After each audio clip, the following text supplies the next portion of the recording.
Programme ਲੈ ਕੇ ਹਾਜ਼ਰ ਹੋਏ ਹਾਂ। ਪ੍ਰੋਗਰਾਮ ਨੂੰ ਸਪਾਂਸਰ ਕਰਦੇ ਨੇ ਖਾਲਸਾ ਇੰਸ਼ੋਰੈਂਸ ਏਜੰਸੀ, ਜਿਨ੍ਹਾਂ ਦੇ ਕੋਲੋਂ ਹਰ ਇੱਕ ਤਰੀਕੇ ਦੀ ਇੰਸ਼ੋਰੈਂਸ ਕਰਵਾ ਸਕਦੇ ਹੋ। ਇੰਸ਼ੋਰੈਂਸ ਬਾਰੇ ਪਤਾ ਕਰਨ ਲਈ call 408-272-2500। Terkiana immigration law firm, immigration ਦਾ ਹੋਵੇ ਕਿਸੇ ਵੀ ਤਰੀਕੇ ਦਾ ਕੰਮ, call attorney J Terkiana 4159090503। Amarjit Singh Fresno, Gurbachan Singh Nagra Sacramento, Navjit Singh Dhillon University, Avtar Singh Manzil Clovis, Sewak Singh Hollister, Raminder Basra, Karamjit Chauhan, Hardial Singh Bakersfield, Jagtar Singh Anandpuri Fremont, Manjit Singh Kalon Landmark Trans Modesto, Makhan Singh ਮਾਨ ਜੈਨਸਨਵਿਲ ਵਿਸਕੌਨਸਨ। ਸਾਰਿਆਂ ਦਾ ਧੰਨਵਾਦ। ਜੇਕਰ ਤੁਸੀਂ ਜਾਂ ਕੋਈ ਹੋਰ ਕਾਰੋਬਾਰ ਇਸ ਪ੍ਰੋਗਰਾਮ ਨੂੰ ਸਪਾਂਸਰ ਕਰਨਾ ਚਾਹੁੰਦੇ ਹੋ, ਸੰਪਰਕ ਕਰ ਸਕਦੇ ਹੋ ਨੰਬਰ 408-722-7698 ਦੇ ਉੱਤੇ। ਜੀ, ਅੱਜ ਦੀਆਂ ਖਬਰਾਂ ਵੱਲ ਆਈਏ ਤੇ ਐਟਮੋਸਫੇਰਿਕ ਰਿਵਰ ਦੇ ਨਾਲ ਨਾਲ ਜੋ ਇੰਨੀ ਤੇਜ਼ ਹਨੇਰੀ ਆ, ਹਵਾਵਾਂ ਆ, ਉਸ ਨੇ ਪੂਰੀ ਬੇ ਏਰੀਏ ਦੇ ਵਿੱਚ ਤਬਾਹੀ ਮਚਾਈ ਹੋਈ ਆ। ਬੇ ਏਰੀਏ ਦੇ ਵਿੱਚ ਜੋ ਹਵਾਵਾਂ ਆ 97 ਮੀਲ ਪਰ ਆਵਰ ਦੇ ਹਿਸਾਬ ਦੇ ਨਾਲ ਚੱਲੀਆਂ, ਜਿਹਦੇ ਨਾਲ ਬਹੁਤ ਸਾਰੇ ਵੱਡੇ ਟਰੀ ਡਿੱਗ ਪਏ ਤੇ ਕਈ ਜਗ੍ਹਾ ਤੇ ਜੋ ਖੰਭੇ ਤੇ ਤਾਰਾਂ ਆ ਉਹ ਵੀ ਡਿੱਗ ਪਈਆਂ। ਤੇ ਇਸ ਤੋਂ ਬਿਨਾਂ ਲਿਵਰਮੋਰ ਤੋਂ ਖਬਰ ਇਹ ਆ ਰਹੀ ਵੀ ਲਿਵਰਮੋਰ ਦੇ ਵਿੱਚ ਬਹੁਤ ਸਾਰੇ ਲੋਕਾਂ ਦੀਆਂ ਘਰਾਂ ਦੀਆਂ ਛੱਤਾਂ ਉੱਡ ਗਈਆਂ ਤੇ ਵੱਡੇ ਵੱਡੇ ਜੋ ਟਰੀ ਆ ਉਹ ਡਿੱਗ ਪਏ ਹੈਗੇ ਆ। ਸੋ ਕੋਪਰਟੀਨੋ ਜੋ ਬੇ ਏਰੀਏ ਦੇ ਵਿੱਚ ਟਾਊਨ ਆ, ਉੱਥੇ ਲਗਭਗ ਸਾਰੇ ਦਾ ਸਾਰਾ ਟਾਊਨ ਬਿਨਾਂ ਬਿਜਲੀ ਤੋਂ ਸੀ, ਕਿਉਂਕਿ ਉੱਥੇ ਟਰੀ ਡਿੱਗ ਪਏ ਜਿਨ੍ਹਾਂ ਦੇ ਨਾਲ ਤਾਰਾਂ ਜਿਹੜੀਆਂ ਉਹ ਵੀ ਟੁੱਟ ਗਈਆਂ।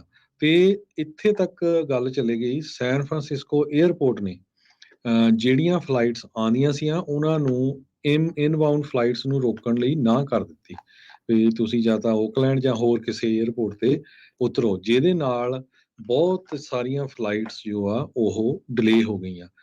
345 ਦੇ ਕਰੀਬ ਜੋ ਫਲਾਈਟਸ ਆ ਉਹ ਡਿਲੇ ਹੋਈਆਂ ਹੈਗੀਆਂ।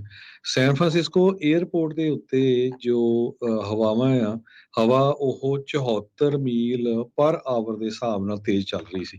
ਸੋ ਜਹਾਜ਼ ਨੂੰ ਉਡਣ ਦੇ ਲਈ ਬਹੁਤ ਜਿਹੜਾ ਔਖਾ ਸੀ, ਜਾਂ ਉਤਰਨ ਦੇ ਲਈ ਵੀ ਜਿਹੜਾ ਬਹੁਤ ਔਖਾ ਸੀ। ਸੋ ਇਹਦੇ ਨਾਲ ਜਿਹੜਾ ਟ੍ਰੈਫਿਕ ਆ ਏਅਰਪੋਰਟ ਦੇ ਉੱਤੇ ਉਹ ਬੜਾ ਮੈਸਅਪ ਹੋਇਆ। ਲੋਕਾਂ ਦੀਆਂ ਫਲਾਈਟਸ ਲੇਟ ਹੋ ਗਈਆਂ, ਕਈਆਂ ਨੂੰ ਇਹ ਵੀ ਨਹੀਂ ਪਤਾ ਲੱਗਾ ਵੀ ਕਿੱਥੇ ਜਾ ਕੇ ਜਿਹੜਾ ਉਹਨੇ ਉਤਰਨਾ ਹੈਗਾ। ਇਹ ਉਹਨਾਂ ਨੇ 2 ਵਜੇ ਤੱਕ ਕੀਤਾ ਸੀ, ਉਸ ਤੋਂ ਬਾਅਦ ਹਜੇ ਉਹਨੇ ਅਪਡੇਟ ਨਹੀਂ ਕੀਤੀ। 74 ਮਾਈਲਸ ਪਰ ਆਵਰ ਜੋ ਹਵਾਵਾਂ ਆ ਉਹ ਏਅਰਪੋਰਟ ਦੇ ਉੱਤੇ ਅੱਜ ਰਿਕਾਰਡ ਕੀਤੀਆਂ ਗਈਆਂ ਤੇ ਪੂਰੀ ਤਰ੍ਹਾਂ ਸੈਨ ਫਰਾਂਸਿਸਕੋ ਦਾ ਜੋ ਏਅਰਪੋਰਟ ਆ ਉਹਦੇ ਉੱਤੇ ਜੋ ਫਲਾਈਟਸ ਜਾਂਦੀਆਂ ਆ ਆਉਂਦੀਆਂ ਆ ਉਹ ਡਿਲੇ ਹੋਈਆਂ ਤੇ ਬਹੁਤ ਸਾਰੀਆਂ ਫਲਾਈਟਸ ਜਿਹੜੀਆਂ ਮਿਸ ਹੋ ਗਈਆਂ ਲੋਕਾਂ ਦੀਆਂ। ਜੀ ਬਿਲਕੁਲ। ਸੋ ਕਾਫੀ ਸਥਿਤੀ ਜਿਹੜੀ ਉਹ ਮਾੜੀ ਜਿਹੜੀ ਓਵਰਆਲ ਰਹੀ। 155 ਮਿੰਟ ਦਾ average delay San Francisco airport ਦੇ ਉੱਤੇ ਦੇਖਿਆ ਗਿਆ। ਕਈ ਘੰਟਿਆਂ ਤੱਕ ਕਈ ਜਿਹੜੀਆਂ ਫਲਾਈਟਾਂ ਆ ਉਹ ਨਾ ਉੱਡਣ ਵਿੱਚ ਨਾ ਉਤਰਨ ਵਿੱਚ ਕਾਮਯਾਬ ਸੀ। ਬੇ ਬ੍ਰਿਜ ਦੇ ਉੱਤੇ ਟਰੱਕ ਵੀ ਉਲਟੇ, ਇੰਨੀ ਤੇਜ਼ ਹਵਾਵਾਂ ਜਿਹੜੀਆਂ ਉਹ ਦੇਖੀਆਂ ਗਈਆਂ। ਰਿਚਮੰਡ ਦੇ ਜਿਹੜੇ ਸੈਨ Rafale bridge, golden gate bridge ਦੇ ਉੱਤੇ ਜਿਹੜੀ ਵਿੰਡ ਐਡਵਾਈਜ਼ਰੀ ਜਾਰੀ ਕੀਤੀ ਗਈ ਸੀਗੀ, ਟਰੱਕ ਵੀ ਜਿਹੜੇ ਉੱਥੇ ਉਲਟ ਗਏ, ਜਿਹੜੇ ਸੈਮੀ ਟਰੱਕਸ ਆ ਉਹ ਵੀ। ਉਧਰ ਵੱਡੀਆਂ ਇਮਾਰਤਾਂ ਦੇ ਜਿਹੜੇ ਗਲਾਸ ਆ ਉਹ ਟੁੱਟ ਕੇ ਡਿੱਗਣੇ ਜਿਹੜੇ ਆ ਸੈਨ ਫਰਾਂਸਿਸਕੋ ਦੀਆਂ ਹਾਈ ਰਾਈਜ਼ ਬਿਲਡਿੰਗਸ ਤੋਂ ਜਿਹੜੇ ਉਹ ਸ਼ੁਰੂ ਹੋਏ। 1.5 ਲੱਖ ਤੋਂ ਵੱਧ PG&E ਦੇ ਕਸਟਮਰਸ ਬਿਜਲੀ ਤੋਂ ਬਗੈਰ ਜਿਹੜੇ ਉਹ ਰਹੇ ਸੀਗੇ। ਲਗਾਤਾਰ 10 ਦਿਨ ਮੀਂਹ, ਹਨੇਰੀ, ਝੱਖੜ ਜਿਹੜਾ ਆ ਬੇ ਏਰੀਏ ਨੂੰ ਝੱਲਣਾ ਪਿਆ ਆ। ਆਉਣ ਵਾਲੇ ਦਿਨਾਂ ਦੇ ਵਿੱਚ ਕੁਝ ਦਿਨ ਹੁਣ ਸੁੱਕੇ ਜਿਹੜੇ ਉਹ ਰਹਿਣ ਦੀ ਸੰਭਾਵਨਾ ਦੱਸੀ ਜਾ ਰਹੀ ਆ। 555 ਕਰਕੇ ਜਿਹੜੀ ਬਿਲਡਿੰਗ ਆ ਸੈਨ ਫਰਾਂਸਿਸਕੋ 'ਚ, ਉੱਥੇ 43ਵੇਂ ਮਾਲੇ ਦੀਆਂ 2 ਜਿਹੜੀਆਂ ਵਿੰਡੋਜ਼ ਆ ਉਹ ਟੁੱਟ ਕੇ ਡਿੱਗ ਗਈਆਂ ਤੇ ਖੁਸ਼ਕਿਸਮਤੀ ਦੇ ਨਾਲ ਕਿਸੇ ਦੇ ਨਹੀਂ ਵੱਜੀਆਂ ਤੇ ਕਿਸੇ ਦੀ ਇੰਜਰੀ ਜਿਹੜੀ ਆ ਉਹ ਨਹੀਂ ਹੋਈ ਹੈਗੀ। ਸੋ ਸੈਨ ਫਰਾਂਸਿਸਕੋ ਫਾਇਰ ਫਾਈਟਰਸ ਨੇ ਕਿਹਾ ਆ ਵੀ ਸ਼ੈਲਟਰ ਇਨ ਪਲੇਸ ਤੇ ਇਵੈਕੂਏਸ਼ਨ ਆਰਡਰਸ ਜਿਹੜੇ ਆ ਉਹ ਅੱਜ ਮੰਗਲਵਾਰ ਤੱਕ ਉਹ ਰਹਿਣਗੇ ਤਾਂ ਜੋ ਬਚਿਆ ਜਾਵੇ। ਸੋ ਜਿੱਦਾਂ ਟਰੀਜ਼ ਦਾ ਤੁਸੀਂ ਦੱਸਿਆ ਹੀ ਆ ਵੀ ਉਹਦੇ ਵੀ ਬਹੁਤ ਬੁਰੇ ਹਾਲ ਹੋਏ। 280 ਜਿਹੜਾ ਸਾਊਥ ਬਾਉਂਡ ਆ ਉਸ ਦਾ ਕੁਝ ਹਿੱਸਾ ਮਿਲਬਰੇ ਡਰਾਈਵ 92 ਹਾਈਵੇ ਨਾਲੇ ਜਿਹੜਾ ਆ ਉੱਥੇ ਵੀ ਹਾਫ ਮੂਨ ਬੇ ਵੱਲ ਨੂੰ ਬੰਦ ਜਿਹੜਾ ਹੋ ਰਿਹਾ ਸੀਗਾ ਰੁੱਖ ਡਿੱਗਣ ਦੇ ਕਰਕੇ। ਸੋ ਸਥਿਤੀ ਓਵਰਆਲ ਅੱਜ ਕਾਫੀ ਜ਼ਿਆਦਾ ਜਿਹੜੀ ਆ ਉਹ ਨਾਜ਼ੁਕ ਰਹੀ ਆ। ਜਿਹੜਾ ਦੱਸ ਰਹੇ ਸੀਗੇ ਵੀ ਉੱਤੋਂ ਡਿੱਗ ਰਹੇ ਸੀਗੇ ਗਲਾਸ, ਉਹ ਇੱਕ ਬੰਦੇ ਨੇ ਦੱਸਿਆ ਵੀ ਉਹ ਗੱਡੀ 'ਚ ਸੀਗਾ ਤੇ ਉਹਦੀ ਗੱਡੀ ਦੇ ਉੱਤੇ ਆ ਕੇ ਜਿਹੜਾ ਉਹ ਗਲਾਸ ਜ਼ਰੂਰ ਡਿੱਗਾ ਆ। ਬਿਗ ਰਿਗ ਜਿਹੜੇ ਆ ਉਹ ਵੀ ਉੱਥੇ ਉਲਟੇ ਜਿਹੜੇ ਉਹ ਹੈਗੇ ਆ। ਸੋ ਓਵਰਆਲ ਬੇ ਏਰੀਏ ਦੇ ਲਈ ਹਰਜੋਤ ਸਿੰਘ ਜੀ ਅੱਜ ਦਾ ਦਿਨ ਕਾਫੀ ਕਹਿ ਜੀ ਸਕਦੇ ਹਾਂ ਵੀ ਹੜਕੰਪ ਵਾਲਾ ਰਿਹਾ ਜੀ ਹੈਗਾ ਆ। 2,75,000 ਦੇ ਕਰੀਬ ਲੋਕ ਬਿਜਲੀ ਤੋਂ ਬਿਨਾਂ ਅੱਜ ਰਹੇ ਆ। ਬੇ ਏਰੀਏ 'ਚ 93 ਮੀਲ ਪਰ ਆਵਰ ਦੇ ਹਿਸਾਬ ਦੇ ਨਾਲ ਹਵਾਵਾਂ ਚੱਲੀਆਂ ਆ।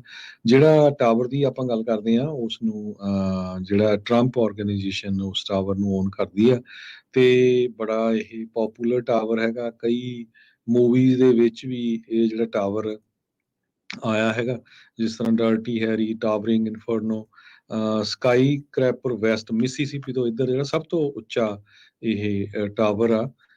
ਇਹਦੇ ਕਰਕੇ ਸੈਨ ਫਰਾਂਸਿਸਕੋ ਦੇ ਵਿੱਚ ਫਿਰ ਟ੍ਰੈਫਿਕ ਨੂੰ ਬਹੁਤ ਬੁਰਾ ਅਸਰ ਪਿਆ, ਕਿਉਂਕਿ ਜਦੋਂ 43rd ਫਲੋਰ ਜਿਹੜੀ 43ਵੀਂ ਫਲੋਰ ਆ ਉੱਥੇ ਦੇ ਸ਼ੀਸ਼ੇ ਟੁੱਟ ਕੇ ਡਿਗੇ ਤੇ ਫਿਰ ਕਰਨੀ ਪਾਈਨ ਜੋ ਸਟਰੀਟਸ ਹੈਗੀਆਂ ਕੈਲੀਫੋਰਨੀਆ ਸੈਨ ਫਰਾਂਸਿਸਕੋ ਦੇ ਡਾਊਨਟਾਊਨ 'ਚ ਉਹਨਾਂ ਨੂੰ ਬੰਦ ਕਰਕੇ ਫਿਰ ਟ੍ਰੈਫਿਕ ਨੂੰ ਪੁਲਿਸ ਨੂੰ ਡਾਇਵਰਟ ਕਰਨਾ ਪਿਆ ਵੀ ਕਿਸੇ ਦੇ ਉੱਤੇ ਸ਼ੀਸ਼ਾ ਡਿੱਗ ਕੇ ਕੋਈ ਜਿਹੜਾ ਆ ਜਾਨੀ ਨੁਕਸਾਨ ਨਾ ਹੋ ਜਾਵੇ। ਸੋ ਜਿਹੜੇ ਲੋਕਾਂ ਦੇ ਟਰੀ ਡਿਗੇ ਆ ਉਹ ਤਾਂ ਪੁੱਛੋ ਹੀ ਨਾ ਵੀ ਕਿੰਨੇ ਕਈਆਂ ਦੀਆਂ, ਜਿਸ ਤਰ੍ਹਾਂ ਮੈਂ ਤੁਹਾਨੂੰ ਦੱਸਿਆ ਵੀ ਲਿਵਰਮੋਰ ਦੇ ਵਿੱਚ ਘਰਾਂ ਦੀਆਂ ਛੱਤਾਂ ਵੀ ਉੱਡ ਗਈਆਂ।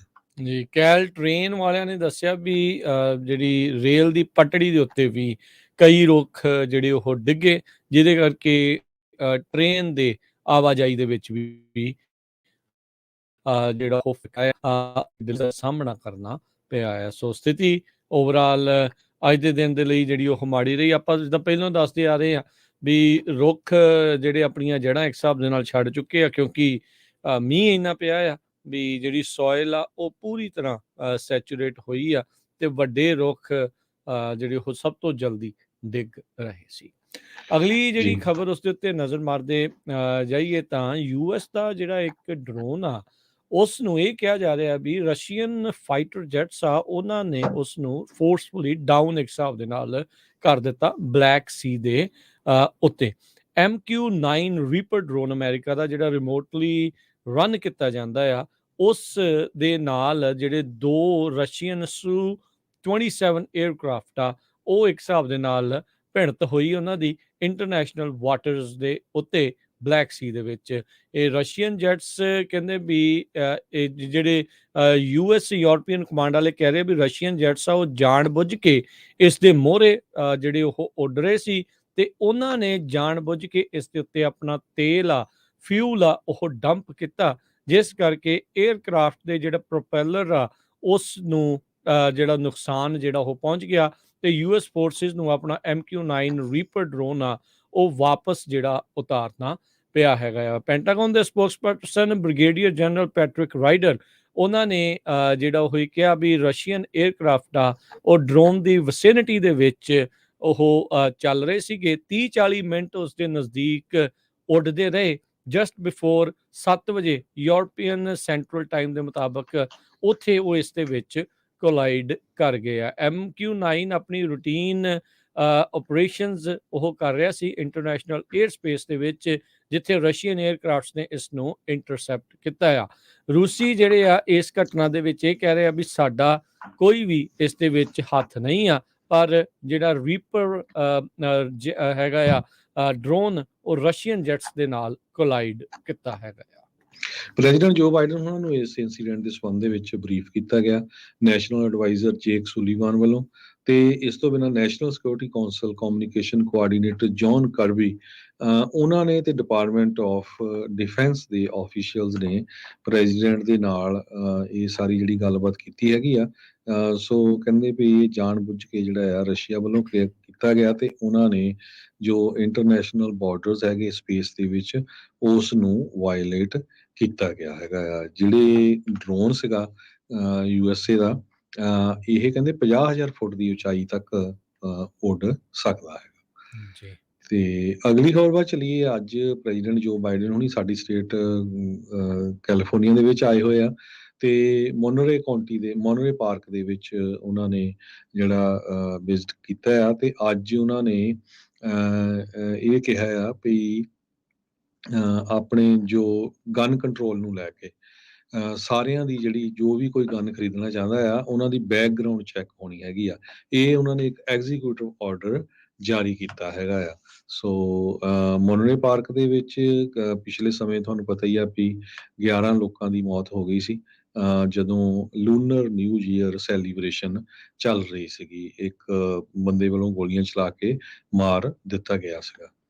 ਜੀ ਬਿਲਕੁਲ, 2 ਵੱਖ-ਵੱਖ ਥਾਵਾਂ ਦੇ ਉੱਤੇ ਹੋ ਗਿਆ ਸੀ। ਇਸ ਮੌਕੇ ਬ੍ਰੈਂਡਨ ਸਾਈ ਜਿਹੜਾ ਆ ਉਸ ਨੂੰ ਉੱਥੇ ਸੱਦਿਆ ਗਿਆ ਸੀਗਾ ਇਸ ਐਗਜ਼ੀਕਿਊਟਿਵ ਆਰਡਰ ਜਿਹੜਾ ਉਹ ਸਾਈਨ ਕਰਨ ਦੇ ਲਈ।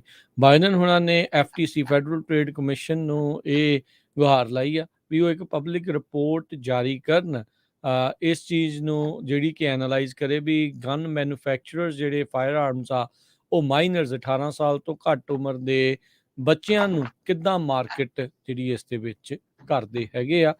ਇਹ ਵੀ ਜਿਹੜੀ ਇੱਕ ਚੀਜ਼ ਚਰਚਾ ਦਾ ਵਿਸ਼ਾ ਜਿਹੜੀ ਉਹ ਬਣੀ ਸੀ ਵੀ ਜਦੋਂ ਹੀ ਕਮ ਆਫ ਏਜ ਹੁੰਦੇ 18 ਤੋਂ ਉੱਤੇ ਹੁੰਦੇ ਆ ਝੱਟ ਦੇਣੀ ਜਿਹੜੀ ਉਹ ਬੰਦੂਕ ਖਰੀਦਦੇ ਨੇ, ਲੀਗਲੀ ਖਰੀਦਦੇ ਨੇ ਤੇ ਉਸ ਤੋਂ ਬਾਅਦ ਦੇ ਵਿੱਚ ਇਹ ਕਰ ਦਿੰਦੇ। ਇਹਨਾਂ ਦਾ ਇਹ ਕਹਿਣਾ ਹੈ ਵੀ ਇਹ ਜਾਣਬੁੱਝ ਕੇ ਮਾਈਨਰਸ ਦੇ ਉੱਤੋਂ ਮਾਰਕੀਟ ਜਿਹੜੀਆਂ ਆਪਣੀਆਂ ਬੰਦੂਕਾਂ ਉਹ ਗਨ ਮੈਨੂਫੈਕਚਰਰ ਕਰ ਰਹੇ ਨੇ। ਜੀ ਅਗਲੀ ਜਿਹੜੀ ਹਰਜੋਤ ਸਿੰਘ ਜੀ ਖਬਰ ਉਸ ਦੇ ਉੱਤੇ ਨਜ਼ਰ ਮਾਰਦੇ ਜਾਈਏ। ਪਹਾੜੋ ਦਰਿਆ ਜਿਹੜਾ ਉਹਦਾ ਬੰਨ ਟੁੱਟਾ ਸੀ ਉਹਦੇ ਕਰਕੇ ਉੱਥੇ ਜਿਹੜੀਆਂ ਲਾਗੇ ਸਟ੍ਰਾਬੇਰੀ ਫੀਲਡਸ ਆ ਜਿਹੜੀਆਂ ਅਕਸਰ ਆਪਾਂ ਖਾਂਦੇ ਆ ਸਟ੍ਰਾਬੇਰੀਜ਼ ਉਹਨਾਂ ਨੂੰ ਬਹੁਤ ਜ਼ਿਆਦਾ ਨੁਕਸਾਨ ਹੋਇਆ ਆ।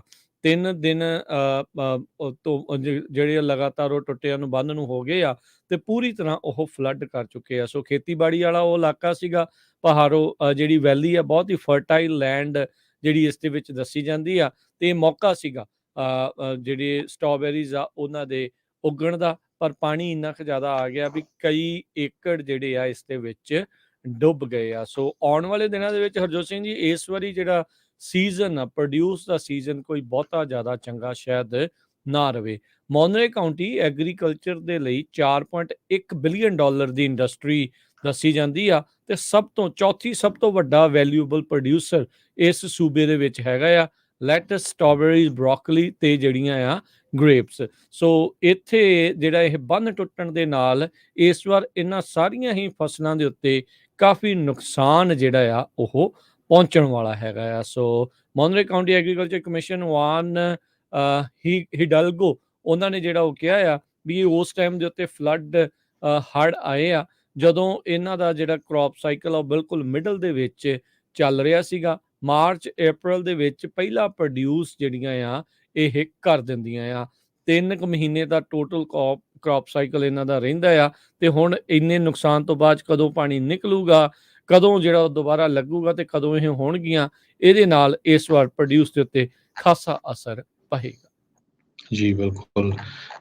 ਐਟਮੋਸਫੇਰਿਕ ਰਿਵਰ ਨੂੰ ਲੈ ਕੇ, ਤੇਜ਼ ਹਵਾਵਾਂ ਨੂੰ ਲੈ ਕੇ, ਫਲੱਡਿੰਗ ਨੂੰ ਲੈ ਕੇ ਕੈਲੀਫੋਰਨੀਆ ਦੇ ਵਿੱਚ 3 ਲੱਖ ਤੋਂ ਵੱਧ ਖਾਸ ਕਰਕੇ ਬੇ ਏਰੀਏ ਦੇ ਵਿੱਚ ਲੋਕ ਬਿਨਾਂ ਬਿਜਲੀ ਤੋਂ ਹੈਗੇ ਆ। ਸੋ ਇਹ ਬਹੁਤ ਵੱਡਾ ਨੰਬਰ ਆ। ਫਲੱਡ ਵਾਚ, ਵਿੰਡ ਵਾਰਨਿੰਗ ਅੱਜ ਰਾਤ 11 ਵਜੇ ਤੱਕ ਜਿਹੜੀ ਦੱਸੀ ਗਈ ਹੈਗੀ ਆ। ਐਟਮੋਸਫੇਰਿਕ ਰਿਵਰ ਡਰੇਂਚ ਸੈਕਰਾਮੈਂਟੋ ਏਰੀਏ ਦੇ ਵਿੱਚ ਵੀ ਦੱਸੀ ਗਈ ਆ। ਬੇ ਏਰੀਏ ਦੇ ਵਿੱਚ ਵੀ ਆਪਾਂ ਤੁਹਾਨੂੰ ਦੱਸੇ ਚੁੱਕੇ ਹਾਂ ਵੀ ਜਿਹੜੀ ਕੰਡੀਸ਼ਨ ਆ ਉਹ ਕਾਫੀ ਬੈਡ ਇਸ ਟਾਈਮ ਦੇ ਉੱਤੇ ਹੈਗੀ ਆ। ਸੋ ਆਪਾਂ ਕੁਝ ਕੁ ਇਕੋਨਮੀ ਨਾਲ ਰਿਲੇਟਡ ਗੱਲਾਂ ਵੀ ਆਪਾਂ ਕਰਨੀਆਂ ਹੈਗੀਆਂ। ਇਨਫਲੇਸ਼ਨ ਨੂੰ ਲੈ ਕੇ ਕਹਿੰਦੇ ਇਨਫਲੇਸ਼ਨ ਹੁਣ 6% ਤੇ ਆ ਗਈ ਹੈਗੀ ਆ। ਪਰ ਘਰਾਂ ਦੀ ਕੋਸਟ ਚਾਹੇ ਤੁਸੀਂ ਰੈਂਟ ਤੇ ਲੈਂਦੇ ਆ ਜਾਂ ਖਰੀਦਦੇ ਆ ਉਹ ਹਜੇ ਵੀ ਹਾਈ ਆ। ਫੈਡ ਫੇਰ ਵੀ ਬਾਜ ਕਰ ਰਿਹਾ ਆ ਸੁਪਰ ਕੋਰ ਇਨਫਲੇਸ਼ਨ ਦੇ ਲਈ। ਜੋ ਪਿੱਛੇ ਬੈਂਕ ਫੇਲ ਹੋਈ ਆ ਉਹਦੇ ਨਾਲ ਇੱਕ ਝਟਕਾ ਜ਼ਰੂਰ ਲੱਗਾ ਆ। ਪਰ ਜੋ ਫੈਡ ਵੱਲੋਂ ਇਹ ਇੰਡੀਕੇਸ਼ਨ ਆ ਰਹੀ ਹੈਗੀ ਆ ਵੀ ਉਹ ਸਟਿਲ ਇੰਟਰਸਟ ਰੇਟ ਨੂੰ ਜਿਹੜਾ ਇਨਕਰੀਜ਼ ਕਰਨਗੇ। ਜੀ ਬਿਲਕੁਲ। ਅਗਲੀ ਜਿਹੜੀ ਹਰਜੋਤ ਸਿੰਘ ਜੀ ਖਬਰ ਉਸ ਦੇ ਉੱਤੇ ਨਜ਼ਰ ਮਾਰਦੇ ਜਾਈਏ।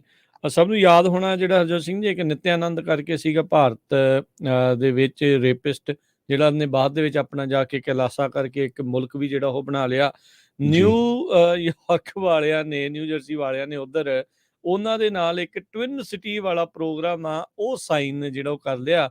ਜਿਹੜਾ ਮੁਲਕ ਅਜੇ ਕਹਿ ਲਓ ਵੀ ਹਵਾ ਦੇ ਵਿੱਚ ਆ ਉਸ ਦੇ ਜਿਹੜਾ ਉਹ ਨਾਲ ਹੀ। ਸੋ ਹੁਣ ਲੋਕ ਬੜੇ ਗੁੱਸੇ 'ਚ ਆ। ਸਿਟੀ ਹਾਲ ਨੂੰ ਫਾਈਨਲੀ ਇਸ ਦੇ ਉੱਤੇ ਸਪਸ਼ਟੀਕਰਨ ਦੇਣਾ ਪਿਆ ਵੀ ਇਹ ਤਾਂ ਸਕੈਮ ਜਿਹੜਾ ਉਹ ਨਿਕਲਿਆ ਤੇ ਉਹਨਾਂ ਨੇ ਇਹ ਕਿਹਾ ਵੀ ਇਸ ਦੇ ਵਿੱਚ ਕੋਈ ਵੀ ਮਨੀ ਜਿਹੜੀ ਆ ਉਹ ਇਨਵੋਲਵ ਨਹੀਂ ਸੀ। ਸੋ ਉਹ ਜਿਹੜਾ ਸਾਈਨਿੰਗ ਜਿਹੜਾ ਇੱਕ ਪ੍ਰੋਗਰਾਮ ਕੀਤਾ ਗਿਆ ਸੀਗਾ ਇਸ ਹਵਾਈ ਮੁਲਕ ਦੇ ਨਾਲ, ਕਹਿ ਸਕਦੇ ਹਾਂ ਵੀ ਉਸ ਨੂੰ ਬਾਅਦ ਦੇ ਵਿੱਚ ਉਹਨਾਂ ਨੇ ਰੱਦ ਜਿਹੜਾ ਉਹ ਘੋਸ਼ਿਤ ਕੀਤਾ ਹੈਗਾ। ਸੋ ਸਥਿਤੀ ਜਿਹੜੀ ਆ ਹਰਜੋਤ ਸਿੰਘ ਜੀ ਇਦਾਂ ਇਸ ਟਾਈਮ ਬਣੀ ਹੈਗੀ ਆ। ਜੀ, ਜਿਸ ਤਰ੍ਹਾਂ ਮੈਂ ਦੱਸਿਆ ਵੀ ਹਾਊਸਿੰਗ ਤੋਂ ਬਿਨਾਂ ਫੂਡ ਤੇ એનર્ਜੀ ਦੋਨਾਂ ਦੀਆਂ ਜਿਹੜੀਆਂ ਪ੍ਰਾਈਸਿਸ ਆ ਉਹ ਹਜੇ ਵੀ ਬਹੁਤ ਜ਼ਿਆਦਾ ਹਾਈ ਹੈਗੀਆਂ। ਪਿਛਲੇ ਸਾਲ ਦੇ ਮੁਕਾਬਲੇ ਰੈਂਟ ਕਈ ਏਰੀਏ ਦੇ ਵਿੱਚ ਬਹੁਤ ਜ਼ਿਆਦਾ ਵਧਿਆ ਆ। ਫ੍ਰਿਜਨੋ ਏਰੀਏ 'ਚ 20% ਤੱਕ ਜ਼ਿਆਦਾ ਰੈਂਟ ਵਧਿਆ ਆ। એનર્ਜੀ ਦੇ ਪ੍ਰਾਈਸਿਸ 5.2% ਵਧੇ ਆ। ਰਿਟਾਇਰੀਜ਼ ਲੋਕ ਆ ਜੋ ਰਿਟਾਇਰ ਹੋਏ ਆ ਉਹਨਾਂ ਲਈ ਰਹਿਣਾ ਬੜਾ ਦੁਰਲੱਭ ਹੋਇਆ ਆ, ਕਿਉਂਕਿ ਇੰਨੀਆਂ ਚੀਜ਼ਾਂ ਜਿਹੜੀਆਂ ਮਹਿੰਗੀਆਂ ਹੋਈਆਂ ਹੈਗੀਆਂ ਆ। ਸੋ ਟਰੈਵਲ ਤੇ ਟਰਾਂਸਪੋਰਟੇਸ਼ਨ ਵੀ ਮਹਿੰਗਾ ਹੀ ਆ, ਕਿਉਂਕਿ ਗੈਸ ਦੀਆਂ ਪ੍ਰਾਈਸਿਸ ਹਾਈ ਹੈਗੀ। ਜੀ, ਅਗਲੀ ਗੱਲ ਕਰਦੇ ਜਾਈਏ। EPA ਦੇ ਦੁਆਰਾ ਜਿਹੜੇ ਪਾਣੀ ਨੂੰ ਹੋਰ ਜਿਹੜੇ ਕੈਮੀਕਲਸ ਤੋਂ ਬਚਾਉਣ ਦੇ ਲਈ ਨਵੇਂ ਸਟੈਂਡਰਡ ਜਿਹੜੇ ਆ ਉਹ ਪ੍ਰਪੋਜ਼ ਕੀਤੇ ਜਾ ਰਹੇ ਹੈਗੇ ਆ। ਇਹ ਜਿਹੜਾ ਹਰਜੋਤ ਸਿੰਘ ਜੀ ਆਇਆ ਵੀ EPA ਜਿਹੜੀਆਂ 2 ਟੌਕਸਿਕ PFAS ਕੈਮੀਕਲਸ ਆ ਪੀਣ ਵਾਲੇ ਪਾਣੀ ਦੇ ਵਿੱਚ, ਉਹਨਾਂ ਨੂੰ ਰਿਸਟ੍ਰਿਕਟ ਜਿਹੜਾ ਆ ਉਹ ਕਰ ਰਿਹਾ ਆ। ਇਹ ਜਿਹੜੇ ਫੋਰਐਵਰ ਕੈਮੀਕਲਸ ਆ ਕੈਂਸਰ ਕਰਨ ਦੇ ਲਈ ਜਾਣੇ ਜਾਂਦੇ ਹੈਗੇ ਆ। ਸੋ ਕਹਿੰਦੇ ਵੀ ਇਸ ਦੇ ਲਈ ਗਵਰਨਮੈਂਟ ਇਹ ਚਾਹੁੰਦੀ ਆ ਵੀ ਨੀਅਰ ਜ਼ੀਰੋ ਲੈਵਲ ਆਫ ਜਿਹੜੇ ਫੋਰਐਵਰ ਕੈਮੀਕਲਸ ਹੋਣੇ ਚਾਹੀਦੇ ਆ। ਪਰ ਫਲੋਰੋ ਐਲਕਲਾਈਲ ਤੇ ਪੋਲੀਫਲੋਰੋ ਐਲਕਲਾਈਲ ਸਬਸਟੈਂਸਿਸ ਜਿਹੜੇ PFAS ਕੈਮੀਕਲਸ ਦੇ ਅੰਡਰ ਆਉਂਦੇ ਆ, ਜਿਹਦੇ ਕਰਕੇ cancer, liver damage, fertility, thyroid problem, asthma ਤੇ ਹੋਰ ਕਈ ਸਿਹਤ ਦੇ ਨਾਲ ਸੰਬੰਧਿਤ ਬਿਮਾਰੀਆਂ ਜਿਹੜੀਆਂ ਹੁੰਦੀਆਂ ਆ ਉਹਨਾਂ ਨੂੰ ਰੋਕਿਆ ਜਾ ਰਿਹਾ ਸੀ। ਕਮਾਲ ਦੀ ਗੱਲ ਇਹ ਆ ਹਰਜੋਤ ਸਿੰਘ ਜੀ ਵੀ ਇੰਨੇ ਚਿਰ ਦੇ ਜੇ ਪੀਣ ਵਾਲੇ ਪਾਣੀ ਦੇ ਵਿੱਚ ਇਦਾਂ ਦੇ ਫੋਰਐਵਰ ਕੈਮੀਕਲਸ ਜਿਹੜੇ ਉਹ ਜਾ ਰਹੇ ਸੀਗੇ, ਇਹ EPA ਵਾਲੇ ਸੁੱਤੇ ਪਏ ਸੀਗੇ। ਕੀ ਕਿਤੇ ਕਿਸੇ ਨੇ ਕੋਈ ਟੈਸਟਿੰਗ ਨਹੀਂ ਸੀ ਕਰ ਰਹੇ, ਜਾਂ ਇਹਨਾਂ ਦੇ ਬਾਰੇ ਹੁਣ ਜਿਹੜਾ ਉਹ ਪਤਾ ਲੱਗਣਾ ਸ਼ੁਰੂ ਹੋਇਆ ਆ। ਸੋ ਇੱਕ ਮਾਈਕਲ ਰੀਗਨ ਨੇ, ਐਡਮਿਨਿਸਟ੍ਰੇਟਰ ਨੇ EPA ਦੇ, ਉਹਨਾਂ ਨੇ ਕਿਹਾ ਵੀ ਇਹ ਬਹੁਤ ਇੱਕ ਸਿਗਨੀਫਿਕੈਂਟ ਜਿਹੜਾ ਇਹ ਫੈਸਲਾ ਲਿਆ ਜਾ ਰਿਹਾ ਆ। ਪਹਿਲੀ ਵਾਰੀ ਅਮਰੀਕਾ ਦੇ ਜਿਹੜੇ ਇਤਿਹਾਸ ਦੇ ਵਿੱਚ ਜਿਹੜੇ ਫੋਰਐਵਰ ਕੈਮੀਕਲਸ ਆ PFAS ਦੇ ਜਿਹੜੇ ਪੋਲਿਊਸ਼ਨ ਆ ਉਹਨਾਂ ਦੇ ਲਈ ਲਿਮਿਟਸ ਜਿਹੜੀਆਂ ਆ ਉਹ ਲਗਾਈਆਂ ਜਾਣਗੀਆਂ। ਸੋ ਫੋਰਐਵਰ ਕੈਮੀਕਲਸ ਇਸ ਲਈ ਆਖਿਆ ਜਾਂਦਾ ਆ ਵੀ ਇਹ ਜ਼ਿੰਦਗੀ ਭਰ ਆਪਣੇ ਵਿੱਚੋਂ, ਇੱਥੋਂ ਤੱਕ ਕਿ ਧਰਤੀ ਦੇ ਵਿੱਚੋਂ ਵੀ ਇਹ ਕਦੀ ਬ੍ਰੇਕ ਡਾਊਨ ਨਹੀਂ ਹੁੰਦੇ। ਇਹ ਮੰਨਿਆ ਗਿਆ ਆ ਵੀ ਹੁਣ ਤੱਕ 200 ਮਿਲੀਅਨ ਅਮਰੀਕਨਸ ਇਹ ਫੋਰਐਵਰ ਕੈਮੀਕਲਸ ਨੂੰ ਐਕਸਪੋਜ਼ ਹੋਏ ਨੇ ਆਪਣੇ ਟੈਪ ਵਾਟਰ ਦੇ ਕਰਕੇ। ਜੀ, ਸਿਲੀਕਨ ਵੈਲੀ ਬੈਂਕ ਦੇ ਫੇਲਰ ਤੋਂ ਬਾਅਦ ਕੈਲੀਫੋਰਨੀਆ ਦੀ ਜਿਹੜੀ ਟੈਕ ਇਕੋਨਮੀ ਆ ਉਹਦੇ ਲਈ ਇੱਕ ਤਰ੍ਹਾਂ ਦੇ ਨਾਲ ਵਾਰਨਿੰਗ ਹੈਗੀ ਆ। ਪਿਛਲੇ 40 ਸਾਲਾਂ ਤੋਂ ਸਿਲੀਕਨ ਵੈਲੀ ਬੈਂਕ ਟੈਕ ਇੰਡਸਟਰੀ ਦੀ ਸਪੋਰਟ ਕਰ ਰਹੇ ਸੀ, ਨਵੀਆਂ ਸਟਾਰਟਅਪ ਕੰਪਨੀਆਂ ਦੇ ਲਈ। ਸੋ ਉਹ ਸਾਰਾ ਕੁਝ ਹੁਣ ਉਲਟ ਪਲਟ ਹੋ ਗਿਆ ਆ। ਸਿਲੀਕਨ ਵੈਲੀ ਦੇ ਜੋ ਜਿੰਨੀਆਂ ਵੀ ਮੈਗਾ ਕਾਰਪੋਰੇਸ਼ਨਸ ਆ, ਚਾਹੇ ਉਹ ਐਪਲ ਆ, ਗੂਗਲ ਆ, ਟਵਿੱਟਰ ਆ, ਫੇਸਬੁੱਕ ਆ, ਇਹ ਸਾਰੇ ਜਿਹੜੇ ਆ ਇਹਨਾਂ ਦੇ ਉੱਤੇ ਬਹੁਤ ਅਸਰ ਪਿਆ। ਪਿਛਲੇ ਮਹੀਨਿਆਂ 'ਚ ਇਹਨਾਂ ਸਾਰਿਆਂ ਨੇ ਜੋ ਲੇ ਆਫ ਆ ਬਹੁਤ ਵੱਡੀ ਗਿਣਤੀ ਦੇ ਵਿੱਚ ਕੀਤੀ ਹੈਗੀ ਆ। ਸੋ ਇਹ ਸਾਰਾ ਕੁਝ ਜਿਹੜਾ ਰਿਲੇਟਡ ਆ, ਜਿਹੜੀਆਂ ਬਾਕੀ ਬੈਂਕਾਂ ਆ ਉਹ ਇਹ ਕਹਿ ਰਹੀਆਂ ਵੀ ਦੋਨੋਂ ਹੀ ਬੈਂਕਾਂ ਜੋ ਫੇਲ ਹੋਈਆਂ ਜਾਂ ਕਲੈਪਸ ਹੋਈਆਂ ਆ, ਸਿਲੀਕਨ ਵੈਲੀ ਬੈਂਕ ਤੇ ਫੈਡਰਲ ਰਿਜ਼ਰਵ ਜਿਹੜੀ ਸੈਨ ਫਰਾਂਸਿਸਕੋ ਦੀ ਬੈਂਕ ਸੀਗੀ, ਉਹਨਾਂ ਦਾ ਜਿਹੜਾ ਮੇਨ ਕਾਰਨ ਇਹ ਸੀ ਵੀ ਉਹ ਕ੍ਰਿਪਟੋ ਕਰੰਸੀ ਦੇ ਨਾਲ ਜਿਹੜਾ ਉਹਨਾਂ ਦਾ ਬਹੁਤ ਸਾਰਾ ਪੈਸਾ ਲੱਗਾ ਹੋਇਆ ਸੀ। ਪਰ ਫੈਡਰਲ ਗਵਰਨਮੈਂਟ ਸਮਹਾਓ ਉਹਨਾਂ ਨੇ ਥੋੜਾ ਜਿਹਾ ਹੁਣ ਸੇਵ ਕਰ ਲਿਆ, ਕਿਉਂਕਿ ਲੋਕ ਆਪਣੇ ਪੈਸੇ ਉੱਥੋਂ ਕਢਾ ਸਕਦੇ ਆ। ਜਾਂਦੇ ਜਾਂਦੇ ਤੇ ਸਟਾਕ ਮਾਰਕੀਟ ਦਾ ਹਾਲ ਦੱਸਦੇ ਜਾਈਏ। ਕਈ ਦਿਨਾਂ ਦੀ ਗਿਰਾਵਟ ਤੋਂ ਬਾਅਦ ਦੇ ਵਿੱਚ ਅੱਜ ਡਾਓ ਜੋਨ ਮੁੜ ਉਸ ਦੇ ਵਿੱਚ ਉਛਾਲ ਦੇਖਿਆ ਗਿਆ। 336 ਪੁਆਇੰਟ ਡਾਓ ਜੋਨ ਵੱਧ ਕੇ 32,155 ਤੇ ਬੰਦ ਹੋਇਆ। S&P 63 ਪੁਆਇੰਟ ਵੱਧ ਕੇ 3919 ਤੇ ਨੈਸਡੈਕ 239 ਪੁਆਇੰਟ ਵੱਧ ਕੇ 11,428 ਦੇ ਉੱਤੇ। ਸੋਨੇ ਦਾ ਭਾਅ 1905 ਪ੍ਰਤੀ ਆਉਂਸ। ਕੱਚੇ ਤੇਲ ਦੀ ਕੀਮਤ $71 ਪ੍ਰਤੀ ਬੈਰਲ ਜਿਹੜੀ ਆ ਉਹ ਰਹੀ ਆ। 10 year yield 3.68% ਦੇ ਉੱਤੇ ਰਹੀ। ਕ੍ਰਿਪਟੋ ਕਰੰਸੀ 'ਚ ਬਿਟਕੋਇਨ 24,696 ਤੇ ਇਥੀਰੀਅਮ 1,705 US$ ਦੇ ਬਰਾਬਰ ਚੱਲ ਰਿਹਾ ਆ। ਤੇ ਇਸੇ ਤਰ੍ਹਾਂ ਜੇ ਕਰੰਸੀ ਦੀ ਗੱਲ ਕਰਦੇ ਜਾਈਏ, $1 ਦੇ ਬਰਾਬਰ ਇੰਡੀਆ ਦੇ 82 ਰੁਪਏ ਤੇ 31 ਪੈਸੇ ਰਹੇ ਆ। $1 ਦੇ ਬਰਾਬਰ ਕੈਨੇਡਾ ਦੇ $1 ਤੇ 37 ਸੈਂਟ।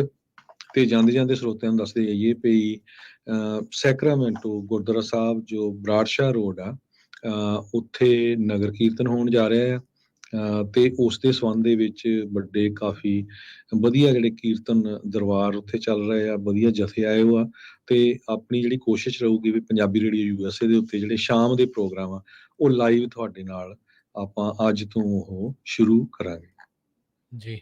ਤੇ ਹੁਣ ਆਪਾਂ ਲੈਨੇ ਆ ਜੀ ਇਜਾਜ਼ਤ ਮੇਰੇ ਰਾਜਕਰਮਜੀਤ ਸਿੰਘ ਵੱਲੋਂ ਤੇ ਹਰਜੋਤ ਸਿੰਘ ਵੱਲੋਂ ਸਭ ਨੂੰ ਪਿਆਰ ਸਤਿਕਾਰ ਸੈਨਿਕੀ ਜਹੀ ਸਤਿ ਸਤਿ ਸ੍ਰੀ ਸ੍ਰੀ ਅਕਾਲ ਯੂਨੀਵਰਸਿਟੀ ਰੋ ਹਸਤੇ ਖੇਲਦੇ ਰਹੋ ਸੁਣਦੇ ਰਹੋ ਜੀ ਪੰਜਾਬੀ ਰੇਡੀਓ US US